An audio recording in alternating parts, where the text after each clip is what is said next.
Antes de iniciarmos, já se inscreva no canal, deixe seu like, comente e compartilhe nossos vídeos.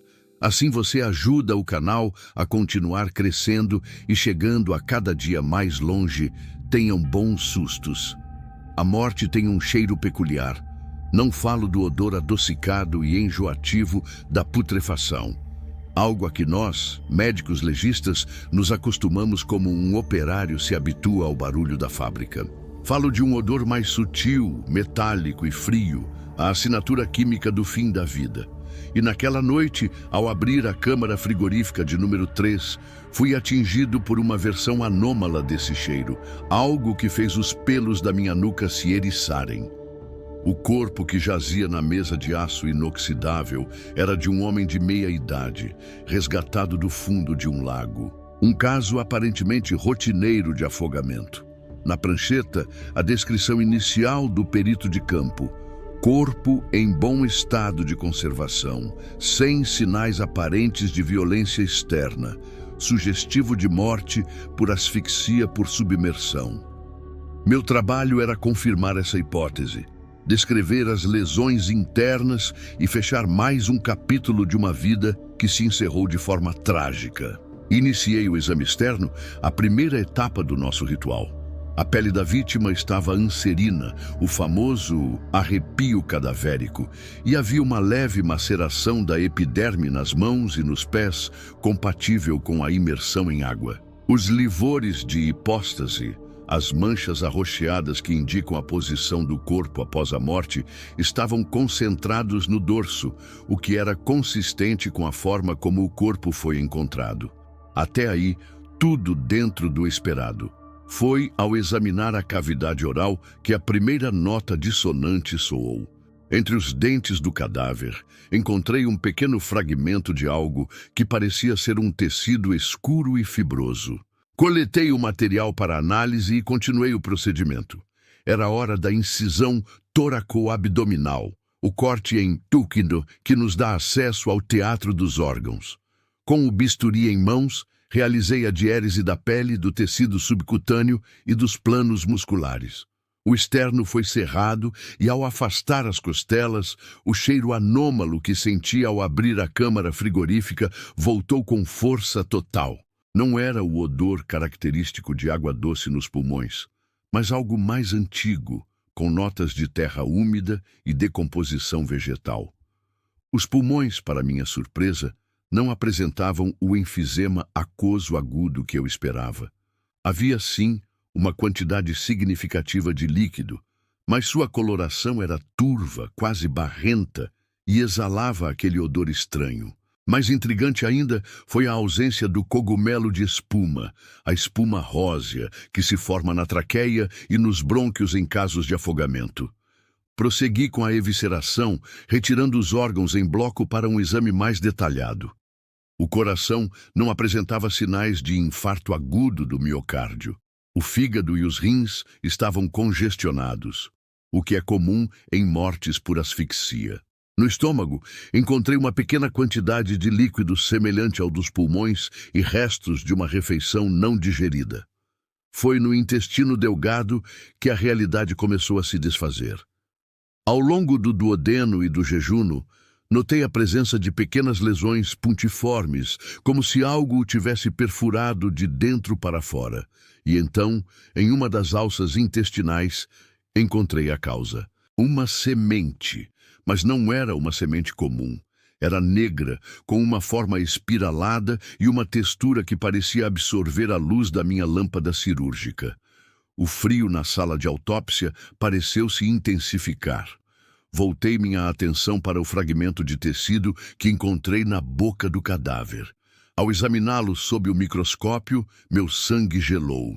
Eram raízes, pequenas e escuras, com a mesma estrutura fibrosa do tecido. Um técnico do laboratório entrou na sala com os resultados preliminares da análise da água encontrada nos pulmões. Não era do lago. A composição química era incompatível. Havia traços de minerais e compostos orgânicos que não existiam naquele ecossistema. Era uma água antiga, de um lençol freático profundo, talvez de um poço artesiano há muito esquecido. As peças do quebra-cabeça começaram a se encaixar, formando uma imagem que desafiava toda a lógica e a ciência que eu conhecia. O homem não se afogou no lago. Ele se afogou de dentro para fora. Aquela semente, de alguma forma, germinou em seu interior, suas raízes perfurando o intestino, buscando o quê? Água. A imagem que se formou em minha mente era a de um pesadelo. O homem, em seus momentos finais, não estava lutando contra a água do lago, mas contra uma força que crescia dentro dele, uma vegetação profana que o consumia. O líquido em seus pulmões não era do lago, mas a seiva de uma planta que nunca deveria ter visto a luz do dia. Fechei o laudo com um tremor nas mãos. Causa da morte, asfixia por obstrução das vias aéreas, por corpo estranho de origem vegetal e hemorragia interna decorrente de perfurações intestinais. Era a verdade técnica, a única que eu poderia colocar no papel. Mas a verdade que levei comigo para casa naquela noite era muito mais sombria. Nunca mais olhei para um lago da mesma forma. E às vezes, no silêncio da noite, quando o vento sopra entre as árvores, sou assombrado pelo cheiro daquela sala de autópsia. O odor metálico da morte misturado com o perfume de terra úmida e de algo antigo. Algo que cresce no escuro, esperando para encontrar um novo solo fértil. Nós, médicos legistas, somos ensinados a confiar na cascata de eventos que definem o fim. Pallor mortis, algor mortis, rigor mortis, livor mortis. Palidez, frio, rigidez, livores. São os pilares da nossa ciência, os marcadores irrefutáveis de que a vida cessou e a decomposição iniciou sua obra silenciosa. Mas o que se faz quando o corpo na sua mesa de aço inoxidável se recusa a seguir o manual? O caso chegou numa terça-feira chuvosa, trazido pela polícia de uma pequena cidade vizinha. Um homem, por volta dos 40 anos, encontrado morto em sua casa, sem sinais de arrombamento, sem violência aparente. A hipótese inicial dos paramédicos foi um evento cardiovascular agudo, talvez um infarto fulminante do miocárdio. Para nós, era apenas mais um óbito a esclarecer. O corpo, que eu chamei de John Doe por conveniência, já apresentava os sinais clássicos. A temperatura corporal, medida com um tanatômetro inserido no fígado, indicava um post-mortem intervalum de aproximadamente 18 a 24 horas. O rigor mortis estava plenamente estabelecido. Uma rigidez muscular que torna o cadáver uma estátua de cera. Os livores de hipóstase, as manchas arroxeadas causadas pela deposição do sangue pela gravidade, estavam fixos no dorso, consistentes com a posição em que foi encontrado. Tudo normal. Tediosamente normal. Iniciei o exame externo. A pele era pálida, com uma cianose discreta nos lábios e leitos ungueais, comum em mortes por insuficiência respiratória. Nenhuma petequia nas conjuntivas que sugerisse estrangulamento. Nenhuma marca de agulha, nenhuma lesão de defesa. Foi quando eu fui medir o diâmetro das pupilas que a primeira anomalia se apresentou.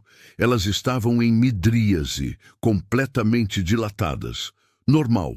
O que não era normal era o que vi dentro delas. Com a luz da minha lanterna de exame, notei uma turvação sutil na córnea, algo esperado. Mas por trás dessa névoa, a íris parecia vibrar. Um movimento quase imperceptível, como a distorção do calor sobre o asfalto.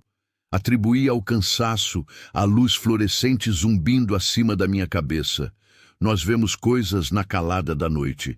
Com o bisturi número 22, procedi com a incisão toraco-abdominal em ix-into, da articulação acromioclavicular até a sínfise púbica. O tecido subcutâneo amarelado, os músculos rubro-escuros, tudo em seu devido lugar. Cerrei o plastrão costal e o removi, expondo a cavidade torácica. O cheiro característico de vísceras preencheu a sala. E então, o segundo evento, impossível de ignorar. No momento em que o ar da sala entrou em contato com os pulmões expostos, um som baixo e gutural ecoou da traqueia do cadáver. Um suspiro. O chamado espasmo cadavérico não é incomum, ar residual sendo expulso dos pulmões pela manipulação. Mas isso não foi um espasmo. Foi longo, sibilante e melancólico. Meus assistentes pararam. O único som na sala era o da chuva batendo na janela e o zumbido elétrico da serra óssea que eu havia acabado de desligar. Com o coração um pouco mais acelerado, continuei. Retirei o bloco de órgãos. O coração, para minha surpresa, não apresentava sinais de trombose coronariana ou áreas de infarto. O miocárdio tinha uma flacidez incomum para um corpo em rigor mortis. Os pulmões estavam pesados, edemaciados, mas sem o aspecto clássico de um afogamento ou pneumonia. Foi no cérebro que o inferno se revelou. Após serrar a calota craniana e remover o encéfalo, notei algo que nunca havia visto em meus 20 anos de carreira. As meninges, as membranas que o recobrem, estavam intactas, mas o próprio tecido cerebral, especialmente no córtex pré-frontal, apresentava uma extensa e bizarra necrose liquefeita. Não era resultado de um AVC ou trauma. Parecia dissolvido, como se uma enzima desconhecida o tivesse digerido. Enquanto eu coletava amostras para a histopatologia e toxicologia, um dos meus assistentes, um rapaz jovem que ainda se assustava fácil, me chamou. Doutor, olhe. Ele apontava para a mesa. Voltei meu olhar para o corpo eviscerado. O rigor mortis estava se desfazendo. Completamente. Músculos que deveriam estar duros como pedra, agora estavam flácidos. O fenômeno de Nisten, a dissolução da rigidez, deveria levar de 36 a 48 horas, não 20 minutos. E então, o pior. Da cavidade torácica aberta, pequenos tremores começaram a percorrer os músculos intercostais. Espasmos finos, rítmicos, como cordas de um violão sendo sutilmente tocadas. Os dedos da mão esquerda, que pendia da mesa, se contraíram um por um e depois relaxaram. Aquilo não era ciência, era uma abominação. Um fenômeno elétrico residual pode causar um espasmo, um reflexo, mas aquilo era coordenado, tinha um padrão. Era como se o sistema nervoso periférico estivesse recebendo sinais de um cérebro que eu segurava em uma bandeja a 3 metros de distância. Recolhemos as amostras em tempo recorde. Suturamos o corpo com uma pressa que beirava o pânico. Cada tremor dos músculos dele era uma martelada no meu ceticismo. O laudo toxicológico voltou negativo para qualquer substância conhecida. A histopatologia do cérebro foi inconclusiva, descrevendo apenas uma necrose celular de etiologia desconhecida. A causa da morte foi oficialmente listada como indeterminada, mas eu sei o que vi. Vi um corpo cujos reflexos tentavam sobreviver à morte do cérebro. Uma marionete de carne cujas cordas ainda recebiam o eco de um comando que não existia mais. Chamam de efeito Lázaro os movimentos reflexos que podem ocorrer mesmo após a morte encefálica. Mas aquilo não foi um reflexo. Foi uma memória muscular. Foi a carcaça de um homem tentando, desesperadamente, continuar a viver, mesmo sem mente, sem alma, sem nada, apenas o eco. E às vezes, no silêncio do necrotério, quando estou sozinho com os mortos, tenho a terrível impressão de que posso ouvir esses ecos, e eles estão gritando. Há uma regra não escrita no meu ofício. O que acontece na sala de autópsia fica na sala de autópsia, não por sigilo profissional, mas por autopreservação. Certas coisas, uma vez ditas em voz alta, adquirem um poder que a mente científica não consegue dissecar. O caso da bailarina, como a apelidamos na época, foi uma dessas coisas. Um caso que dobrou as leis da física dentro das minhas 4 paredes de aço e azulejo. Ela chegou numa noite de inverno. Uma jovem, não mais de 25 anos. Causa da morte: suicídio por precipitação. Saltou do viaduto da cidade. Um voo trágico que terminou no asfalto frio. Os ferimentos eram extensos e previsíveis. Politraumatismo contuso, fraturas múltiplas, laceração de órgãos internos. Um quebra-cabeça de ossos e tecidos que eu precisava remontar e documentar. Iniciei o procedimento como sempre. A sala estava fria, o zumbido das lâmpadas fluorescentes era a única trilha sonora além do gotejar de uma torneira. Comecei pela somatoscopia, o exame externo. As lesões eram condizentes com a história. Havia as fraturas expostas, as escoriações por arrasto, a deformidade craniana característica de um trauma de alta energia. O livor mortis estava fixo e o rigor mortis já começava a se dissipar, colocando o post-mortem intervalum em torno de 30 horas. Foi ao examinar seus pertences, ensacados e etiquetados, que a primeira nota estranha soou. Entre as chaves e a carteira, havia uma pequena caixa de música de madeira, surpreendentemente intacta. Tinha o formato de um coração e, na tampa, a pintura gasta de uma bailarina. Por puro hábito, girei a manivela. Nada. O mecanismo estava quebrado. Guardei-a na bandeja de evidências e voltei para a mesa. Procedi com a incisão e a evisceração.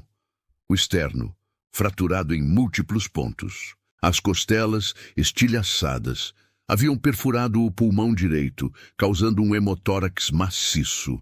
O fígado estava praticamente pulverizado. Era um trabalho metódico e sangrento, mas rotineiro. A morte, em sua forma mais violenta, é brutalmente lógica. Cada efeito tem sua causa. Enquanto eu dissecava o coração para verificar a presença de alguma cardiomiopatia pré-existente, ouvi. Plim, plim, plom.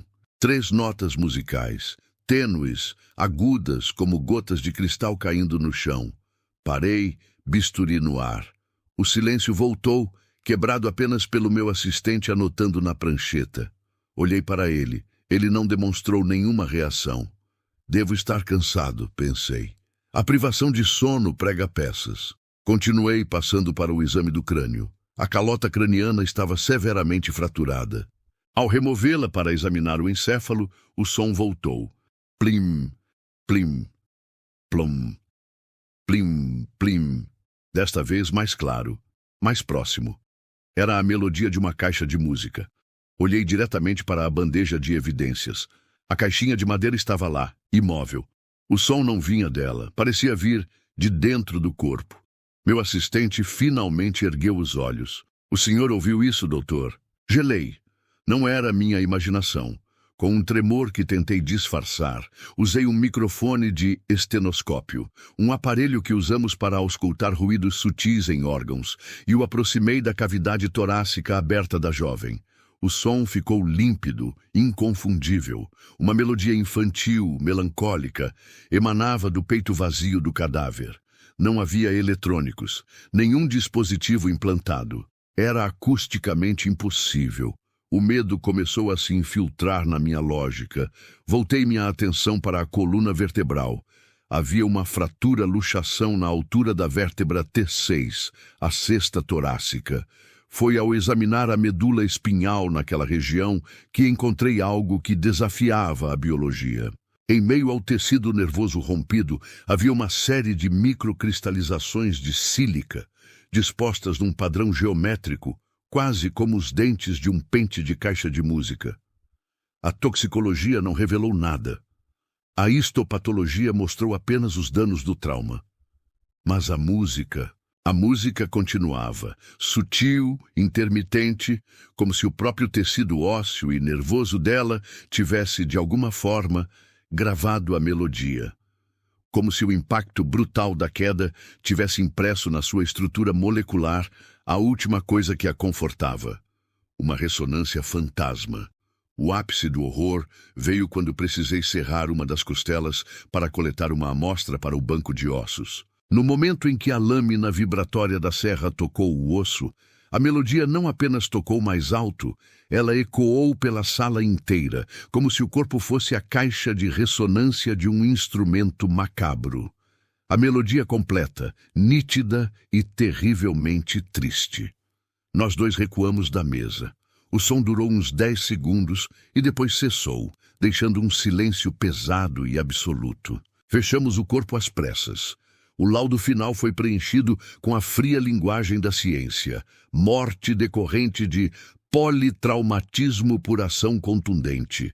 Nunca mencionei as microcristalizações no relatório oficial, nem a ressonância acústica inexplicável. Como eu poderia, seria o fim da minha carreira. Mas eu sei o que ouvi. Aquela jovem não deixou para trás apenas um corpo quebrado, ela deixou um eco, uma canção de ninar presa em seus próprios ossos. Às vezes, quando o silêncio da noite se aprofunda, ainda consigo ouvir aquelas notas de cristal. E me pergunto quantas outras memórias, quantas outras canções ficam presas na carne e nos ossos daqueles que passam pela minha mesa, esperando apenas a vibração certa para tocar uma última vez. Nós, legistas, somos os leitores dos mortos. Lemos as histórias que a violência escreve na pele, nos ossos e nos órgãos. Uma equimose é um parágrafo, uma fratura é um capítulo inteiro. Acreditamos que, quando o cérebro morre, a história termina. O corpo se torna apenas um livro com as páginas coladas, e nosso trabalho é forçar sua abertura para ler a nota final. Eu acreditava nisso com a fé de um sacerdote na sua doutrina. O caso 734 foi a heresia que quebrou minha fé. Era um corpo de uma desconhecida, uma Jane Doe, trazida numa madrugada fria de terça-feira. Atropelamento e fuga. O cenário clássico. Múltiplos traumatismos contusos, a assinatura assimétrica da violência de um impacto veicular. Para mim, era mais uma noite de trabalho, um quebra-cabeça de carne e osso a ser solucionado sob a luz fria e branca da sala de necrópsia. Comecei a somatoscopia, o exame externo. O corpo da jovem estava frio. O algor mortis já havia feito seu trabalho, roubando todo o calor residual. O rigor mortis estava instalado, conferindo-lhe a rigidez de uma estátua quebrada. Havia múltiplas escoriações por arrasto no lado direito do corpo, onde ela deslizou pelo asfalto. Foi ao documentar uma escoriação particularmente profunda no antebraço dela que aconteceu a primeira anomalia. No instante em que meus dedos enluvados tocaram a pele lixada e a derme exposta, uma dor aguda e ardente subiu pelo meu próprio braço. Senti um calor fantasma, como se minha pele estivesse sendo pressionada contra o asfalto quente e o cheiro acre de pneu queimado e poeira invadiu minhas narinas.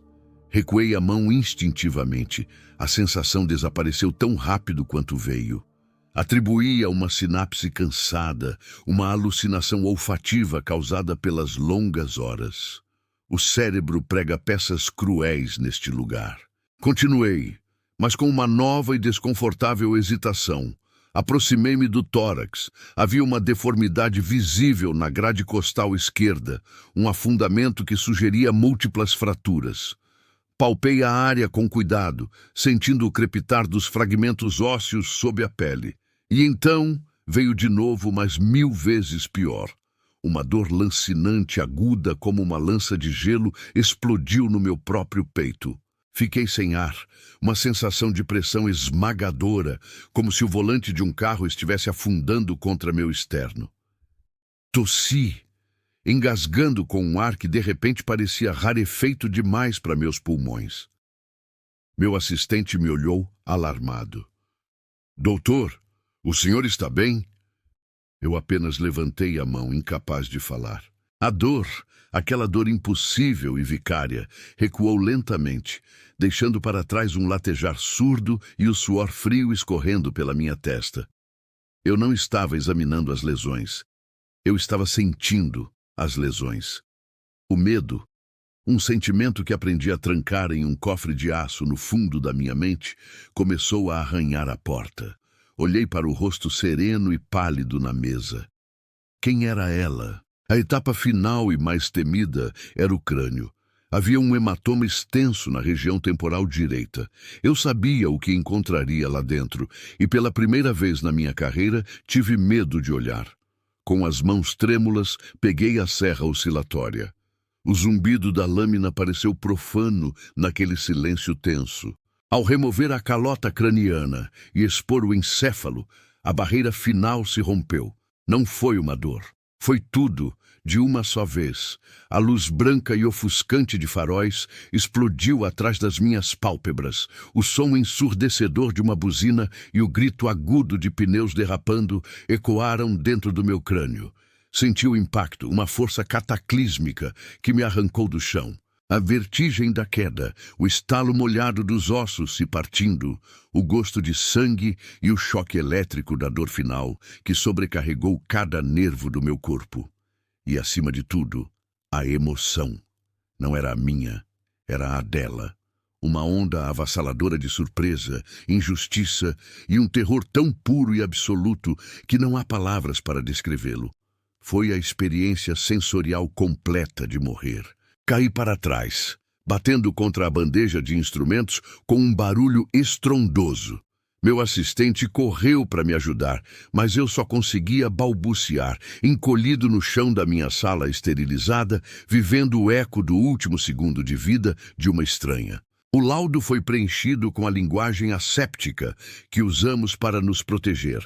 Causa mortes, traumatismo crânioencefálico e hemorragia interna por laceração de múltiplos órgãos. Uma descrição precisa, mas uma mentira completa. A verdade é que ela não morreu instantaneamente. Um fragmento dela, a memória física de sua dor, a energia de seu terror, ficou para trás, impresso em suas células. Um eco preso nos tecidos. Eu completei o procedimento, mas algo mudou em mim naquela noite. Agora, quando toco os mortos, faço-o com uma reverência temerosa, pois aprendi da maneira mais brutal que, às vezes, quando lemos as histórias escritas na carne, a carne lê de volta. E suas memórias, suas dores, sua morte podem deixar uma mancha em você que nenhuma luva cirúrgica pode impedir.